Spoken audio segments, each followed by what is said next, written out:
What is up, YouTube? Highway 83, Friday the 13th, Tony and Tommy in the barn, baby. We're working on Suzuki's, well, actually a Geo Tracker, old Black Betty herself.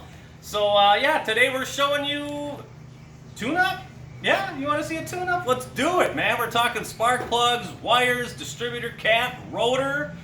Show you the parts, drink a High Life. Let's get into this. Yeah, go ahead, yeah. All right, so we got our NGKs, nothing but the best. You know, when you're talking about Suzuki parts, you want Japanese stuff. NGK plugs, we got them wires, rotor, cap, boom. Some of the tools, we've got a little dielectric grease. If you watch the other videos, you know you need this stuff. You know you need some PV blasters, some anti-seize. The channel locks, baby, 420s, 420 editions. Yeah, go ahead. We got a small pry bar, and then we need this old deep socket, so we're working on a 16 valve. We just got to get deep down in there and extract them plugs. So we got that 5/8 inch spark plug socket, picked her up at AutoZone with that wobbly on there. We got a paint marker, we got some flatheads, ratchet, we got a 12 milli on the old rigid impact gun, a couple extra High Lifes, and this bad boy. You've seen it in the other video on the Grand Vitara, spark plug gapper.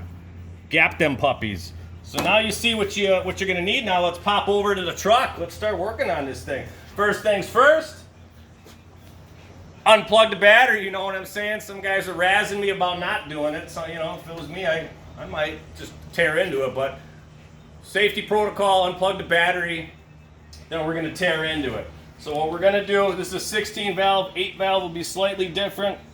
We wanna remove this aluminum intake tube, the accordion rubber down to the mass airflow sensor so we can get at the 3 and 4 spark plugs without any obstructions. Now to remove this, we already have this loose, just a flathead, loosen up this hose clamp up here. Then we are gonna grab our channel locks, we're gonna rip off this clamp, and there's 3 12 millis. Milli here, milli there, and a milli in the back. So, as I stated, I already got these bad boys loose. They're loose as a goose. They're done. Channy off these. Boom! Best tool in the world. Hoses are off. Just like that. Now we got a little bit of say hello. Say hello. Say hello, say hello. We're tearing her off. There's our 12 millis. Our little friend did it again, you know. Be careful around the mass airflow sensor, precious part, of course, so don't break any plugs, wires. Now we got our aluminum tube. We're just gonna flop her over. Boom, she's out of the way. Take your other hose. Tuck it back. Now, prior to the video and other videos you've seen, I like to label everything because I drink a lot of beer. You know what I'm saying? Things get confused. You don't want to mess anything up. So we got spark plug wires 1, 2, 3, 4. You see that? 1, 2, 3, 4. Now, corresponding, some of the wires even say it right on there from the dealer that they came from. But I like to do them right on the heads. Then you trace the wires. Now right on there, 1, 2, 3, 4. See that? Right on the boots. We got boots down there. Now we got the cap, the corresponding boot to cap. 1 to 1, 3 to 3, 4 to 4, 2 to 2. So now everything's labeled so that anytime you tear something off, you don't know where it goes. It's labeled. You plug it right back in. So now we're gonna start with our number 1 plug. I like to start with the plugs. Some guys, you could start with the cap, the wires, you could start with whatever the hell you want. But me, I get down to business. I get down in there. I get to the plug. I like a nice hot engine, not too hot. I should say I like a warm engine. So you're not burning, scalding yourself, but the expansion of the heat loosens up those plugs, and when you rip them out of there, they come out real nice. Now some of these boots can be real tough to pop off just from being on there. 100,000 miles, who knows? So sometimes I take a little pry bar, pry down while pulling up. And sometimes there'll be this rubber, the rubber from the end or the previous guy, who knows what the hell they were doing. This will be stuck down in there. Now you try and stick your spark plug wrench in there and it won't go on because that rubber boot's down there. Then you got to fish that out. So if you got a flashlight and the spark plug socket's not on there, stick the flashlight in, see what's obstructing. It's a headache, but you can get it out. So that's why later on I'll show you to put the dielectric grease on here so that when you pull them out, everything comes out smooth. But this one came out smooth. And like I said, sometimes it helps to pry this up so that the boot doesn't rip off by just yanking on her like that. So next, I'm gonna grab my spark plug socket, drop her down deep, going all the way down to the bottom with that old girl. Ooh-wee, look at that. I got a nice tight grip on her. So if I start reefing on this, I mean, the previous guy, who the hell knows, he cross-threaded it, buried it. If I start reefing and it's giving mad resistance, I'll take a scotch of that PB blaster and let it sit for a few minutes. But luckily, the last guy that worked on this, he was a real beaut. He was a real beaut, Clark, so these come out real nice. Just broke her free with the ratchet. Now we're just hand threading out. And our little magneto gear wrench pulls that right out of there. Old, stinky, smelly spark plug. There it is. Now I'm gonna go grab the new one. We're gonna take a quick break and I'm gonna show you how to gap them. Let's spark it up, 83, what's up, man? We are looking under the hood, right down there, look at that thing. Well, up there, hell. It's got all kinds of info. You gotta check it out sometime, man. They tell you all kinds of gizmos down there. One of them, spark plug gap, 0.028. So now we gotta gap our plugs. So if you watch the Grand Vitara spark plug video, you've already seen this little doodad. If not, that's a spark plug gapper. Simple as that. So you pull your plug out of the package, and there's a gap between there. You gotta set that. So you stick her in as small as she goes, and you slide her up right by that 030, but slightly that one notch under it. That's 2.8. So then you pull, give her the old pull. So you slide her back up to double check. Yoink! You're at 0.28. So now, let's say it was too large. If it's too large, you don't want to tap on the paint, but maybe over here you just give her a little, just a slight touch down, which will crush the top of the plug, and then you can start from small and go back up. So that's how you want to gap them.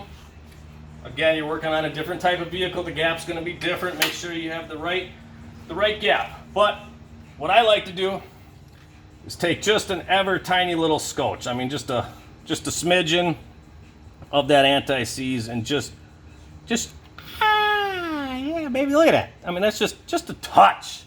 You don't want nothing. You don't want sloppy.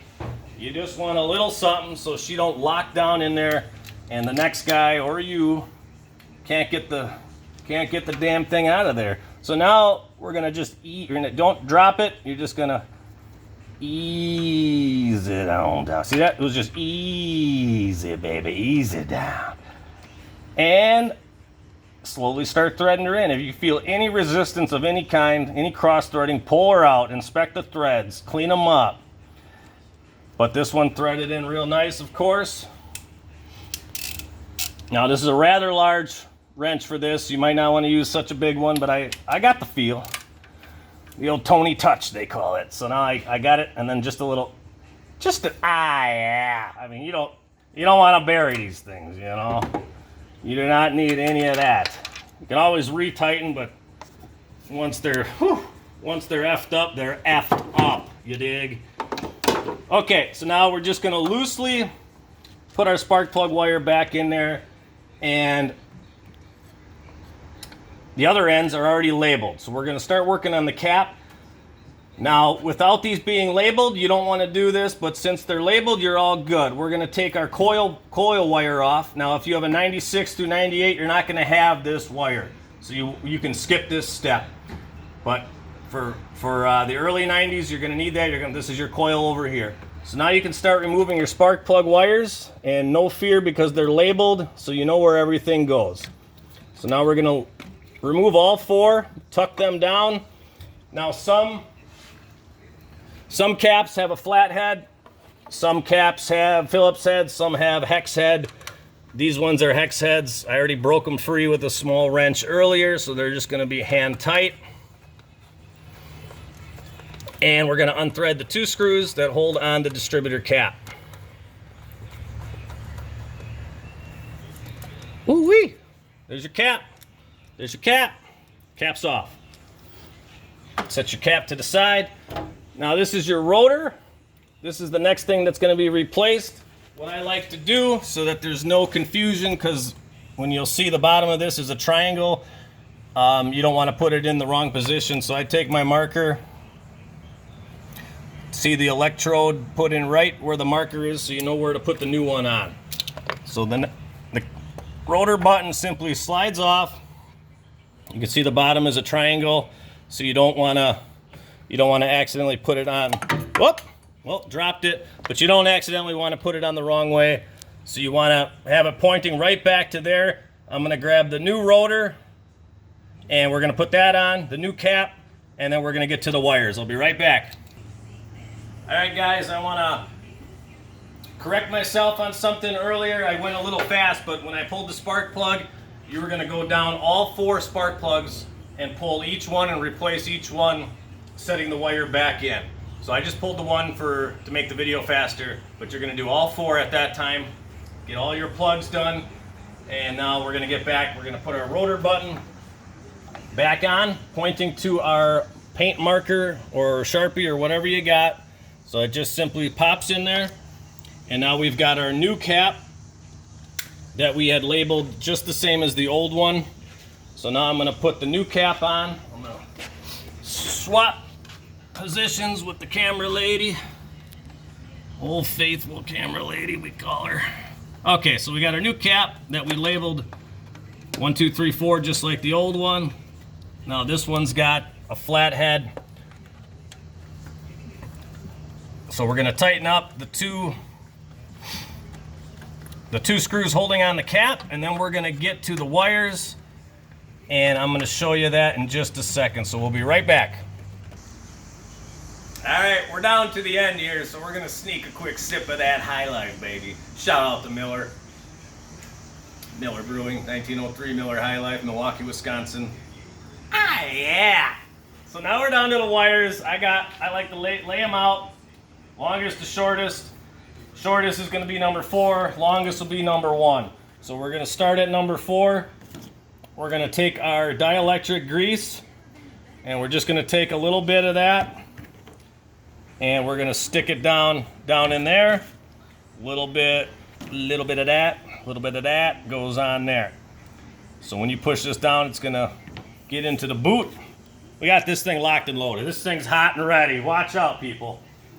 So now we're over here. We're taking our old number 4 wire out, set her to the side.